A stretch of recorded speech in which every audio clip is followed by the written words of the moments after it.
Qurbanlıq qoyundan cəmi 2 dənə qalıb. Sən qışqırdınız olmadı ki. Cəmi 2 dənə qalıb qoyundan. Ay sağ ol, cəmi 2 dənə qoyundan qalıb qurbanlıqda. Ha. Bala sən nətərsən bayram var, necə belə. Ana bayrama çinə qalsın sən. Mən sən maşın verdim ki, moyka yapırasan. Burada yığmısan, bura firma döndərmirsən maşınımı. Moyka yapar, dönün dönün. Yuduzdurduğum maşın sonra satıram, mən sonra da. Nə sonra satsana, mən maşım sən üçün nədən çıxar da qoyundan. Yaxşı, çox lan sənə maşın deyəndə, nə maşında qıpqırmızı maşın, heç nə də lazım deyil. İmkan bir ferma kimi işlədim, bu günlər qoyun zat satıram, sabah toyuqda satıram, kartuşka da satıram. Ha, bu. Evet, salam, onu deməkdir.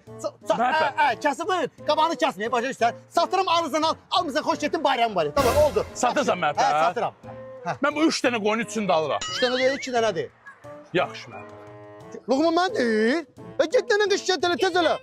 Get, hay dünyamına bax, ha, məhəbbət yap. Qoyunlarla bir yerdə bir səviyyə sar.